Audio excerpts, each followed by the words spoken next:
Amados, graça e paz. É um privilégio e honra em mais um dia nós podermos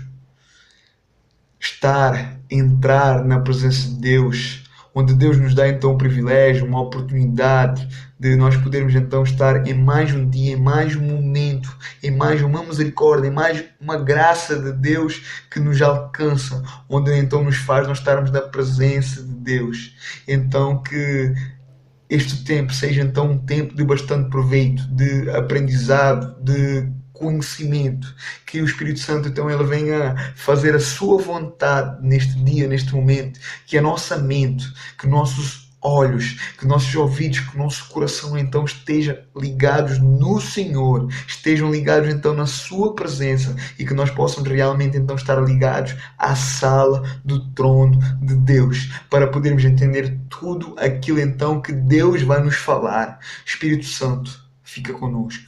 Espírito Santo, nós necessitamos de Ti. Nós necessitamos de Ti para poder entender, para discernir a Tua palavra neste dia. Revela então a Tua palavra a nós, Espírito Santo, que o Senhor cresça no nosso meio e que nós diminuamos e que o Senhor seja glorificado e temido.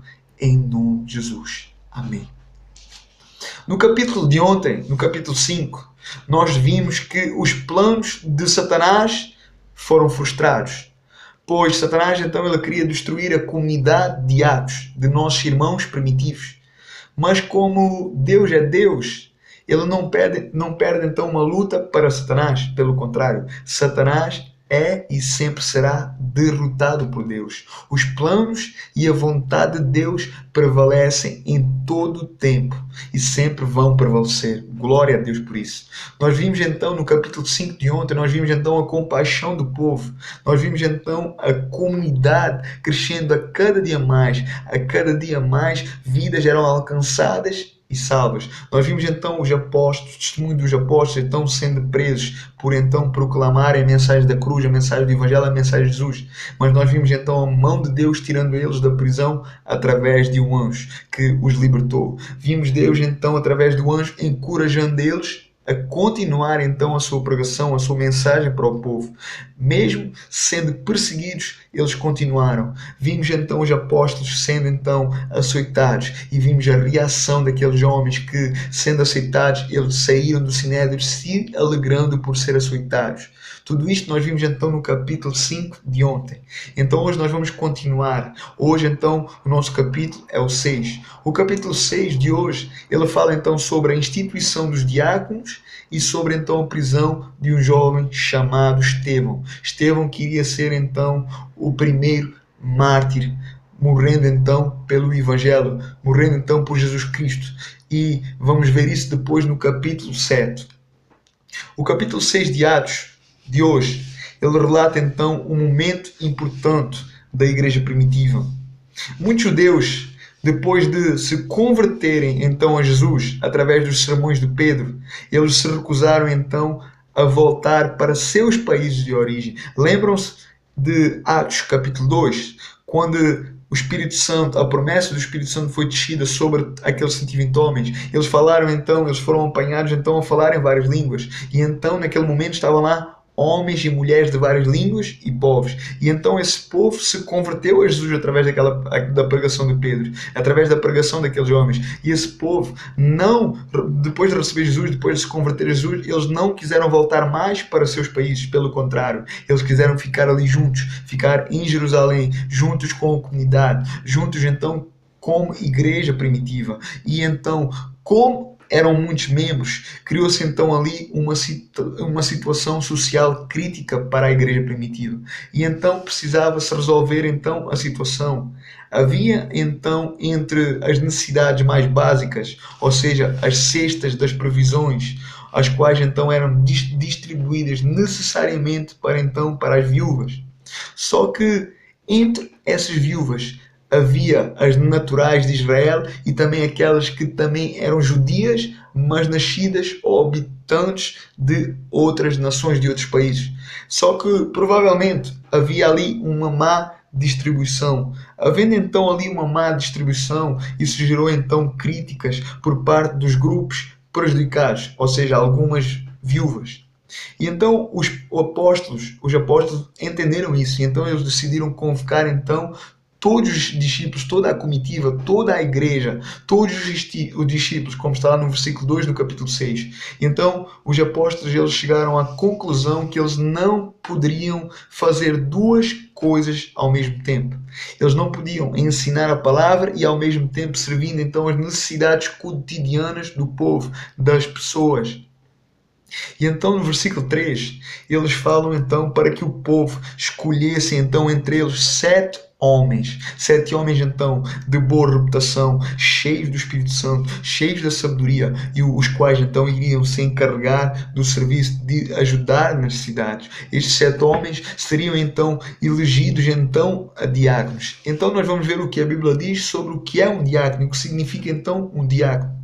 A palavra diácono, então, ela vem de uma palavra grega que significa diáconos, que é encontrada 30 vezes no Novo Testamento. Diácono, então, quer dizer atendente ou servente, ou seja, então, aquele que serve. Essa palavra, ela descreve alguém escravo, alguém empregado, alguém obreiro. Mas a ênfase não está na posição, a ênfase não está no título, mas sim no serve, no tipo de serviço em relação então ao seu trabalho. O uso mais comum desta palavra para os servos, o uso mais comum desta palavra diáconos são então para os servos de Cristo e da igreja. O próprio Jesus, então, nós vemos que o próprio Jesus usou essa palavra para descrever então os seus discípulos, que está lá no Evangelho de Mateus, no capítulo 23, no versículo 11. A palavra diácono, ela é empregada num sentido mais específico em 1 Timóteo, no capítulo 3, do versículo 8, onde o apóstolo Paulo, e missionário, que nós vamos conhecer então daqui a mais uns capítulos mais à frente, o apóstolo Paulo, ele escreve então ao seu discípulo Timóteo, um jovem que era obreiro, um jovem pastor, onde Paulo então começa então a falar sobre a lista das qualificações desses diáconos, ou seja, o apóstolo Paulo então começa então a falar sobre a lista de qualificações de alguns servos especiais, escolhidos então para a igreja. Paulo não está falando de todos os cristãos, porque as qualificações definem então um grupo limitado de homens. Vemos então que os apóstolos mandaram que eles escolhessem 7 homens, mas teriam que ser 7 homens diferentes, mas esses 7 homens eles teriam que ter algumas características diferentes do povo. Não significa que eram melhores, que são melhores, mas que estão então em um patamar, em um nível espiritual maior, porque pagaram um preço maior, porque a sua vida devocional é maior do que todos os outros. Então teriam que ser homens, aqueles 7 homens teriam que ser então homens de boa reputação, ou seja, homens que davam bom testemunho, que eram irrepreensíveis no seu testemunho, homens então que eram exemplos, que eram então modelos, que eram então padrões, homens que eram diferentes, o qual era realmente notório diante do povo que eles eram diferentes de todos os outros. Homens então que eram cheios do Espírito Santo, eles precisavam então ser cheios do Espírito Santo, homens então cheios da sabedoria de Deus, os quais então iriam cumprir os requisitos, ou seja, as necessidades então do povo.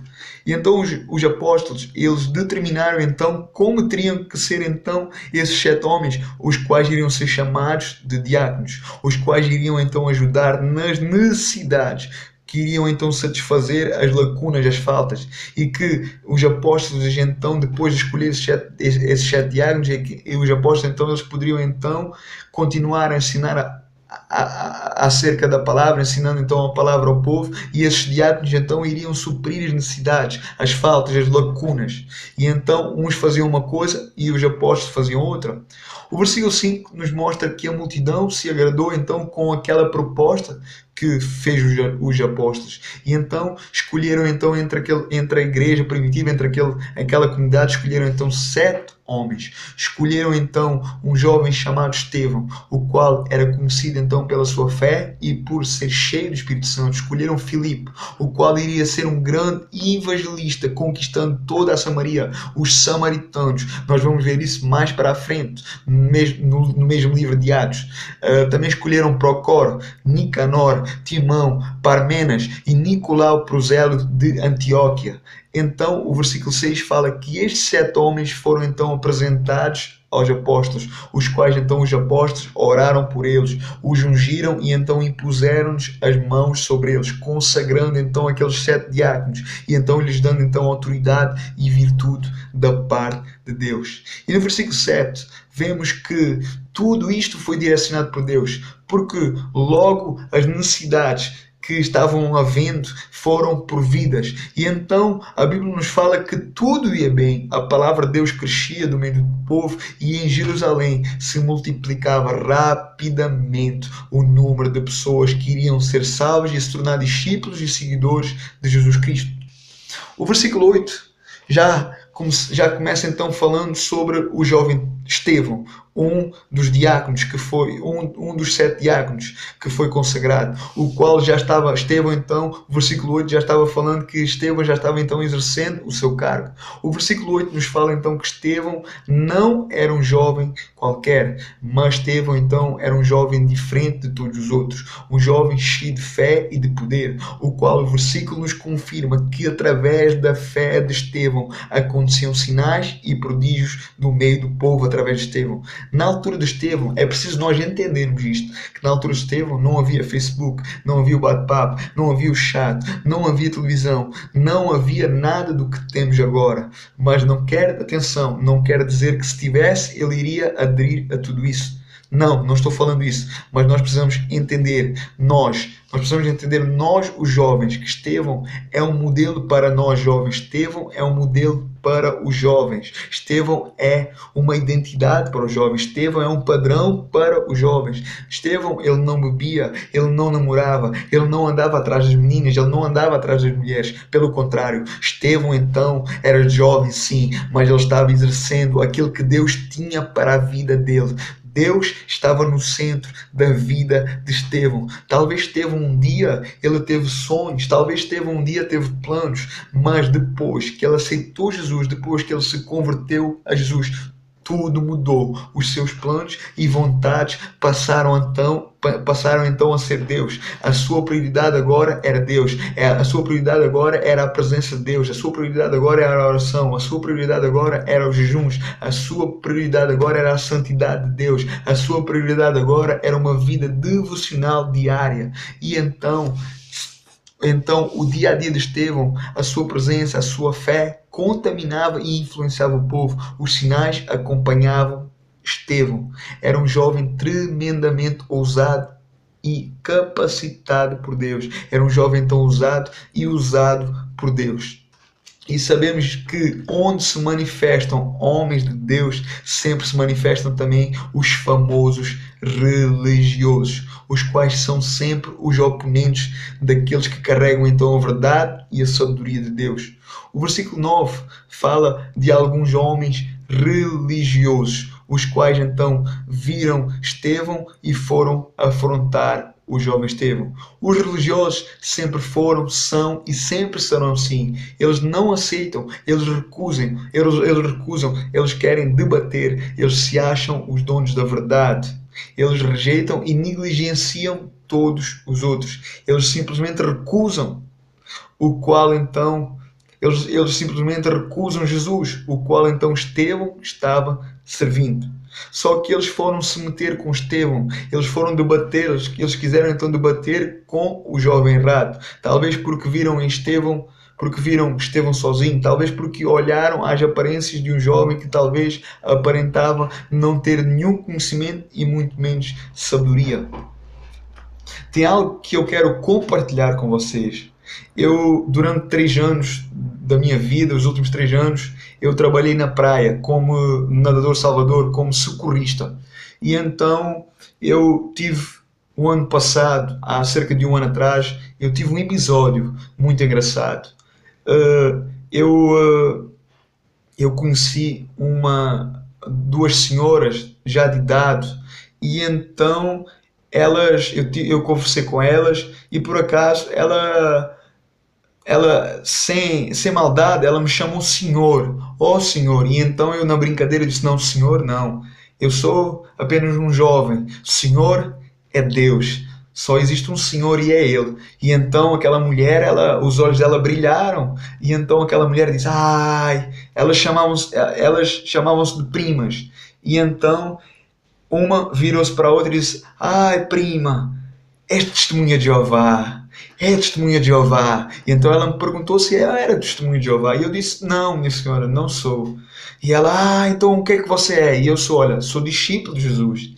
E então eu falei com ela, eu disse que frequentava uma igreja evangélica. Então, eu nesse dia eu estava sem blusa e então eu tenho 8 tatuagens. E então o que é que acontece? Elas olharam para mim e aconteceu a mesma coisa que aconteceu aqui com estes religiosos.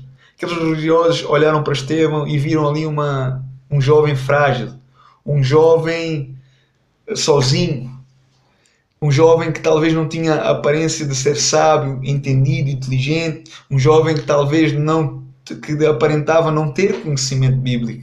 E aquelas mulheres olharam para mim, me julgaram pelo meu corpo, me julgaram pelo meu visual, me julgaram então por as tatuagens, por ser jovem, por trabalhar na praia, por estar sem blusa.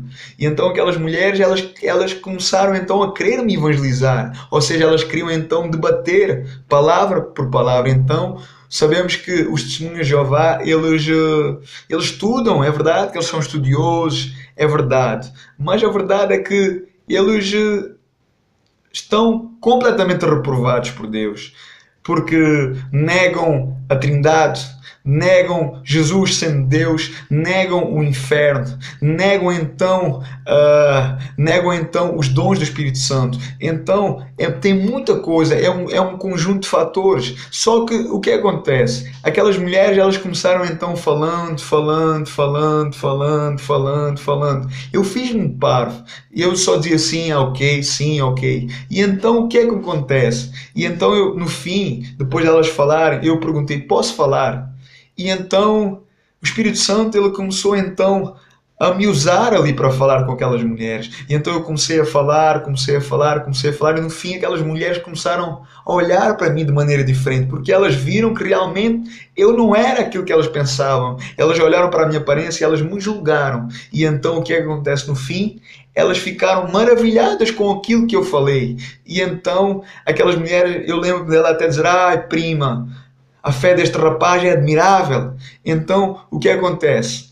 Muitas das vezes as pessoas, elas olham para nós, elas nos julgam, elas nos condenam, elas acham que nós não somos, que pela nossa aparência nós não servimos a Deus, que pela nossa aparência nós não somos nada. Aquelas mulheres olharam para mim e acharam que, olha, vou evangelizar ele e vou ganhar ele para o testemunho de Jeová. Porque eles são assim, eles querem debater, eles foram ensinados a debater.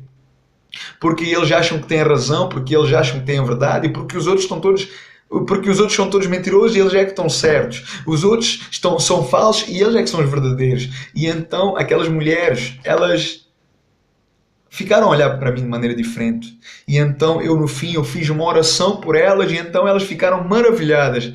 Eu falei com elas, eu testemunhei para elas e então eu orei por elas. E então eu creio que a palavra foi semeada ali. Não porque eu sou bom, não porque eu tenho mérito, não porque há qualidade em mim, mas muitas das vezes o Espírito Santo, muitas vezes Deus, ele estabelece momentos e oportunidades. Aquelas mulheres olharam para mim, me julgaram, me condenaram, achando que eu não sabia. Elas queriam falar comigo, elas queriam debater, elas queriam mostrar que sabiam, que conheciam, e então no fim elas tiveram que se calar, porque elas não tiveram respostas para mim. E então o que é que acontece? Muitas das vezes Deus, ele permite essas oportunidades para que então nós possamos então abrir a boca, e foi o que aconteceu aqui precisamente. Nós vamos ver que aqueles homens achavam então, olharam para aparências, olharam para o jovem Estevão. O jovem Estevão aparentava-se que talvez não ter conhecimento, não ter sabedoria porque era jovem. Mas a Bíblia fala que o jovem Estevão era bastante sábio e entendido. O versículo 10 nos mostra então que aqueles homens não podiam resistir à sabedoria e ao espírito com que ele falava. Foi precisamente o que aconteceu lá na praia. Aquelas mulheres, elas não tiveram respostas para mim, porque eu perguntei um monte de coisas. Eu peguei a Bíblia, versículos por versículos, e elas não tiveram respostas. E então o que acontece? Foi precisamente aquilo que aconteceu aqui. Aqueles homens não podiam resistir à sabedoria e ao espírito com que falava. E então, muitas das vezes acontece isso porque eles acham que são melhores, porque eles acham que podem, porque eles acham que carregam a verdade. E então eles são envergonhados. Aqueles homens foram envergonhados. E então o que é que aconteceu ali nesta passagem? Aqueles religiosos ainda ficaram com mais ódio a Jesus e aos seus fiéis, então aos seus seguidores, ficando então com muita raiva de Estevão, pois eles foram envergonhados por apenas um jovem. E então o que isto originou? É fácil de entender. Eles queriam vingança. Eles queriam ver Estevão pagar bem caro. E então planearam um plano. Decidiram então subornar alguns homens para que contassem mentiras a respeito de Estevão, para que mentissem a respeito de Estevão, que tinham ouvido ele falar mal de Moisés e de Deus. E assim o fizeram, subornando então alguns homens, pagando alguns homens, e então fizeram isso. O que gerou então uma grande confusão, onde fez com que então pusessem as mãos no jovem Estevão e levassem então ele para o Sinédrio para ser julgado das queixas que diziam que ele fez. Estevão então nesse Sinédrio foi apresentado então aquelas falsas testemunhas que foram compradas, falando então mentiras acerca de Estevão, que Estevão tinha falado isto e aquilo, e então apresentaram então as queixas contra Estevão ali. Mas curioso que no versículo 15 fala que Estevão estava lá no meio daquela reunião, e aquelas pessoas olharam para Estevão, fixando então os olhos a Estevão, e viram que viram que o rosto de Estevão parecia como se fosse um anjo. E o capítulo 6 então termina assim: Estevão estava diante do Sinédrio. No estudo de amanhã, no capítulo 7, nós vamos ver então a resposta de Estevão diante então daquele Sinédrio, diante então daquela reunião. Que o Espírito Santo então ele possa falar a cada coração em nome de Jesus. Amanhã então continuaremos o nosso estudo, se Deus quiser, no capítulo 7. Amém? Fiquem na paz. Deus os abençoe poderosamente e ricamente. Em nome de Jesus. Amém.